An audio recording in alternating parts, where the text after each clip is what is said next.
बस तो 5 तारीख को इधर बैठेंगे और हम 7 तारीख को उधर से फ्लाइट से यहाँ आ जाएंगे।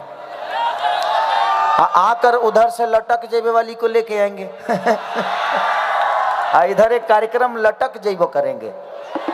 ठीक है, चुनाव लड़ा नहीं जाता है, चुनाव में लोगों का दर्द सुना जाता है और सुनने के लिए वक्त चाहिए।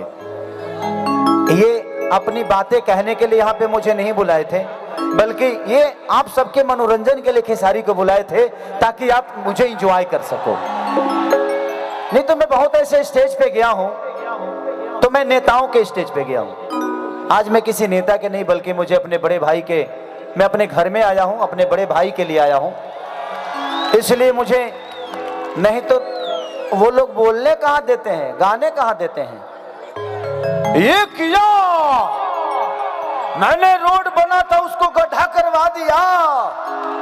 भाई मैं उनके काम सुन सुन के पागल हो जाता हूं, लेकिन जो बिना नेता बने इतनी सारी चीजों को किया है उसको बताने की जरूरत नहीं है। गुलाब की पहचान बताने की जरूरत नहीं है कि वो कितना खूबसूरत होता है और कितना प्यारा होता है।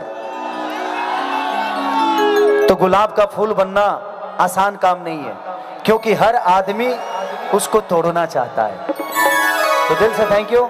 आज देवेंद्र भैया ने मुझे इतना प्यार और सम्मान दिया, और आज लाखों की भीड़ में आप लोगों ने मुझे जो प्यार देवेंद्र भैया के वजह से दिया, तो मैं चाहता हूं कि 5 तारीख को 3 नंबर याद रहेगा। पक्का? तो अगले दिन 6 या 7 तारीख को, देखो मैंने पहले भी बोला है, सरकार किसकी बनती है नहीं पता, और मुझे जाना भी नहीं है। हमारा सरकार बनना चाहिए, बस काम करता हूं। क्योंकि हमारा अपना कोई मजबूत होगा तो शायद हमारी बातों को कह पाएगा। मैं बुरा कोई, यहाँ पे प्रशासन के बहुत सारे लोग हैं भाई, हमारी बात तो एक हवलदार नहीं सुनता है तो डीएसपी कैसे सुनेंगे। तो हमें डीएसपी को हमारी बात सुनवाने के लिए हमें ऐसे लोग चाहिए जो हमारी बात, एक बड़े अधिकारी, बड़े नेता, विधानसभा से लेकर पार्लियामेंट तक हमारी बातों को रख सके। मैं किसी प्रशासन की बात नहीं की, मैं एक तौर तरीके की बात की। जो हमारा बात एक हवलदार नहीं सुनता तो हमारी बात डीएसपी कैसे सुनेंगे। तो हमारी बातों की वैल्यू इनके पास होगी, इनकी बातें की वैल्यू उनके पास होगी, तब जाके हम अपने आप को बड़ा महसूस कर पाएंगे। तो ये रास्ता है, छोटी रास्ते बड़ी रास्ते से मिलती हैं तो उस छोटी रास्ते की भी अहमियत हो जाती है। इसीलिए हमारी बातों को रखने के लिए, और देवेंद्र भैया बस एक चीज आपसे मैं मांगूंगा, क्योंकि मैं आपसे बहुत पहले से जानता हूं, बहुत पहले से मिलता हूं, मैंने इसलिए उस बात को पहले कभी नहीं रखा कि पता नहीं नेता लोग क्या सोचेंगे, लेकिन अब एक बेटा के तौर पे, एक भाई के तौर पे, एक नेता के तौर पे नहीं है, और आप इससे समयपुर बादली के जिम्मेदारी उठाने पे लिए आए हैं, तो मैं अगली बार आऊं तो छठ के एक कोई ऐसा बेहतर घाट बनवाइएगा जहां पे हमारे उत्तर भारतीय और बिहार यूपी के लोग वहां पे पूजा कर सके, और मैं आऊं तो उस उद्घाटन में आप रहें और आपका बनाया हुआ वो घाट पे मैं खेसारी लाल यादव आकर एंजॉय करूं और छठी मैया के गीत गा के पूरे अपने बिहार यूपी के लोगों को झुमाऊं।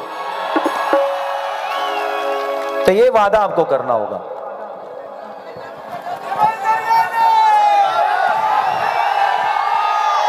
एक सेकंड, ये खेसारी भाई को बताइए कि दिल्ली का सबसे बड़ा छठ घाट बलसवा लेक पे किसने बनाया? कौन बनाए हैं? सही सही बताइएगा। ये हमारे छोटे भाई हैं, लेकिन चिंता जरूरी है इनकी भी। लेकिन खेसारी भाई, मैं एक और वादा आपके साथ कर रहा हूं, हम सरकार में आएंगे और जो हमारा महापर्व है छठ मैया का, उसको महाकुंभ की तरह मनाएंगे पूरी दिल्ली में। एक और बात बता देता हूं, अभी तक हमारे पूर्वांचली भाई बहनों के दुख के, दर्द की, परेशानी को सुनने वाला सरकार में कोई नहीं है ना।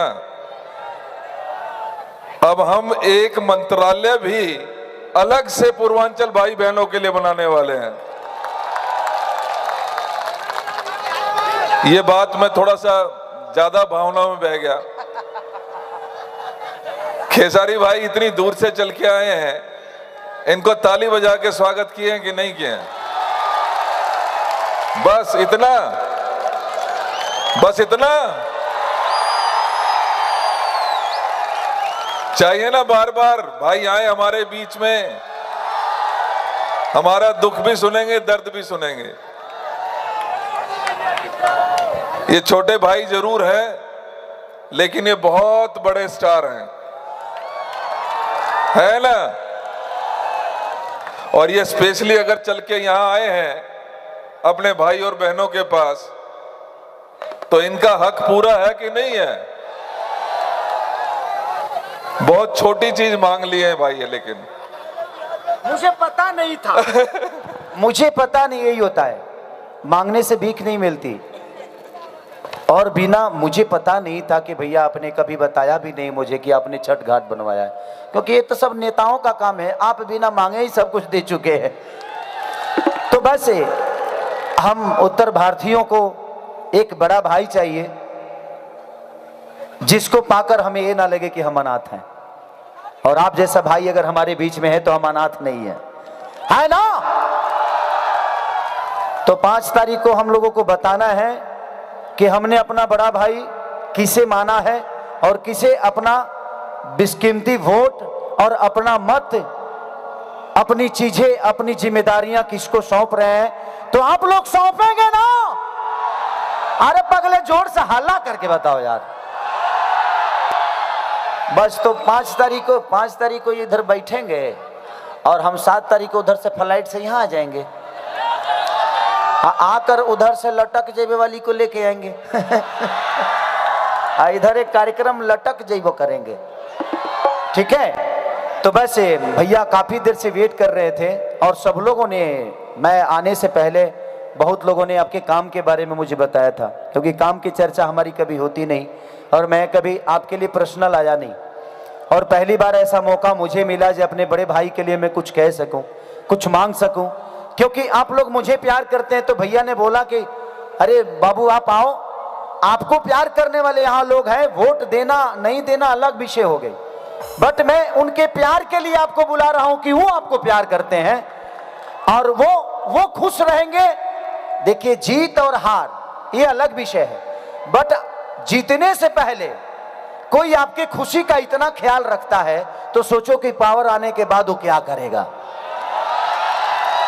तो बहुत कम ऐसे लोग हैं यहाँ। तो वादे बहुत होते हैं, वादे बहुत होते हैं। वादा का माने वादा और दवा दोनों एक ही है। तो वादा कर लेते हैं, उसके बाद खुद ही गड्ढा खोद के हमें इधर उधर कर देते हैं, फिर दवा की जरूरत पड़ती है हमें और उसके लिए हॉस्पिटल बनवा देते हैं, क्योंकि रोग यही देते हैं, रोगी यही बनाते हैं और हॉस्पिटल देकर अपने आप को कहते हैं कि हमने बहुत काम कर दिया। प्रॉब्लम यहाँ है कि रोग भी दिया हुआ इन्हीं का है, रोगी भी इन्होंने ही बनाया और हॉस्पिटल भी मुझे देकर कहते हैं कि देखो हम तुम्हारे लिए फ्री इलाज करा रहे हैं। तो कुछ ऐसा काम करो ना कि रोगे ना हो यार, हमको हॉस्पिटल की जरूरत ना पड़े। तो दुनिया ये है, आपको रोग देगी, आपको रोगी बनाएगी और आपको व्यवस्था देकर हीरो बन जाएगी।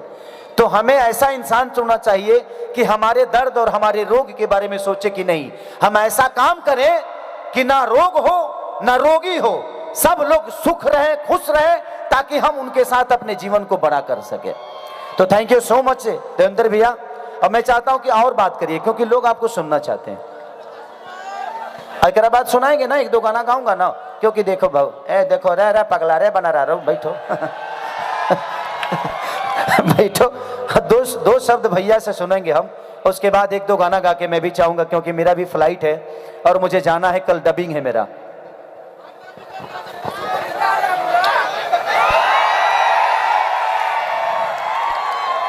सम्मानित साथियों,